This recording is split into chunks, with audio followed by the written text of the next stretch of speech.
But even if somebody signed up, if the intent was not there, then of course you're not held liable. So that brings the question, but my existence was not by choice. God chose me to exist without my choice. Isn't that sort of coercion and putting me through this pathway that I didn't want to be? Here brings another very interesting point. That God is saying to us in the Quran, for example, He says, أَلَيْسَ اللَّهُ بِأَحْكَمِ الْحَاكِمِينَ. Isn't your Lord wisest of the wise? And every believer in God admits, whether it's a Muslim or non-Muslim, says that the wisest of the wise is God. He has to be. He can't make mistakes. He cannot do silly things. He can't lie. He doesn't have a weakness. So God is saying, I originated your existence. Is there an argument after that?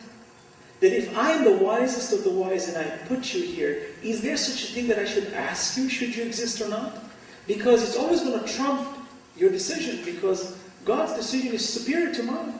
And if it wasn't good for me to exist, then for certain I would not have existed. It's a reverse argument to say, but it's like a parent. Where the parent says to the child, I want you to go to school. The child says, look, mommy, you love me, don't you? He said, yes, I love you very much. Well, if you love me, then don't put me in school. I don't want to go to school. What's the mother going to say? She'll say, son or daughter, I love you, therefore I want you to go to school. I love you, therefore I insist that you do your homework. I love you, therefore you have to go to school. Now why is that? Isn't that subjection? No. There's a higher authority, and every parent, every sane being will tell you that that's a proper thing to do. In fact, if the mother were to say to the child, okay, I love you, don't go to school. You say that's a foolish mother. Because now that mother is actually aiming for the destruction of the child and not for the good of the child. Probably due to the ignorance of the child. So therefore, the Quran is saying this. And by the way, the next logical question, a rational question to ask, how could you and I be asked to exist if we didn't exist to begin with? How do you ask a nothing? Nothing, would you like to exist? The future something. You're nothing still, but what are we brought? Should we be brought to something? Question. Choose. Maybe, maybe not. Let's say I say no. I get taken back to nothing. Well, guess what? I've tried even that one. And I say to the individual who doesn't believe in God, for example, and with due respect to my atheist friends, they're good people, but I say to them, look, you seem to be angry while you're existing. And if there's a God, all this evil exists, and therefore you don't believe in God. I said, well, you have a chance, since you do believe you came from nothing, and you're going to nothing, and since nothing was better than something, then why is it when you get sick, you go to the doctor to keep something going, and not go to nothing?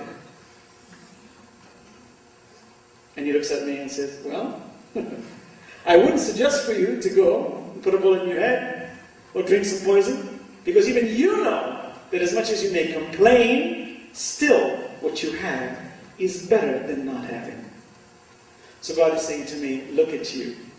Even with all the arguments you put forth, when you're given the opportunity, should you truly believe that when you die you're going to nothing, then why do you prevent yourself from going there?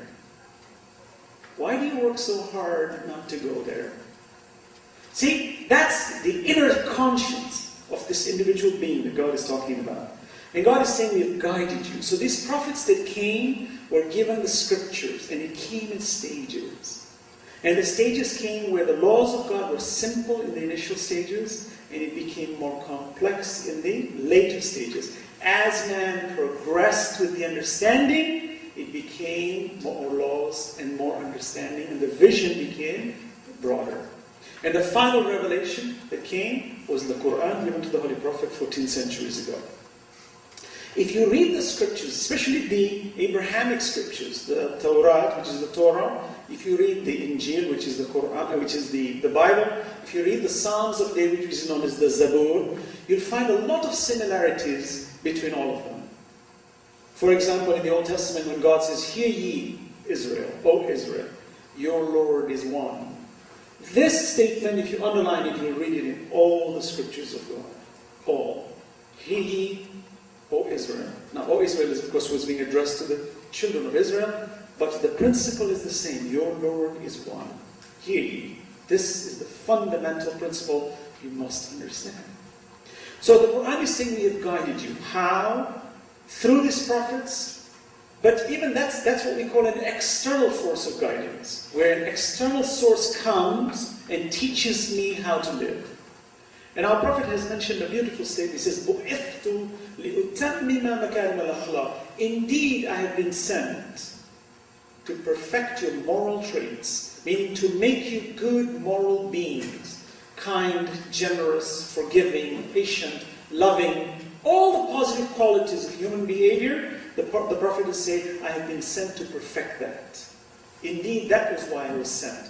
And every prophet prior to him were all sent to do the same thing. If you listen to the way Jesus speaks, beautiful statements he makes in the Bible. He says, why do you look at the speck in your brother's eye when there's a log in yours? What a beautiful statement. What a loving statement Jesus makes. You know, when I read that, it makes me feel like, wow, look at the guidance of God. He has never left me nor my people ever bereft of guidance. Never. And therefore, this guidance has come, and it is clear that the guidance, one of the conditions, rational conditions of guidance, is that the one who's guiding me must not be in need of guidance from among those they're guiding. Because if they are in need of those that they are guiding, then they lose their position to be guides. And the rule is very simple, that prophets chosen by God are chosen by God. They're not self-chosen, nor does the society ever choose them to say, we hereby vote by a 51% vote to make you a prophet of God. No. God says, I choose them. Even in a village, even in a family. Some prophets came just for a family. Some prophets came just for a village. Some prophets came for a town. Some prophets came for a nation. And some prophets came for all of mankind. The great prophets, Abraham, Moses, David, Jesus, Muhammad, we skip on all of them, they came for all of mankind.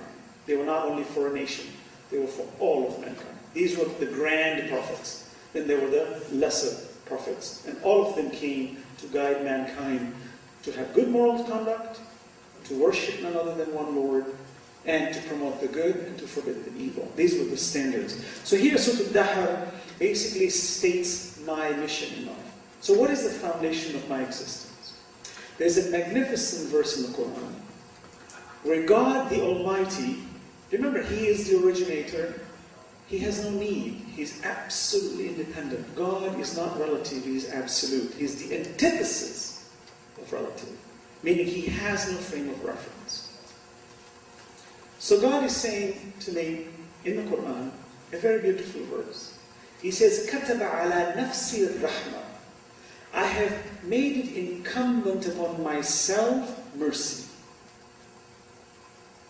That's a very powerful statement in the Quran. God has made it incumbent upon Himself. You know, God is the lawgiver. He's the authority. We are subservient to the Master.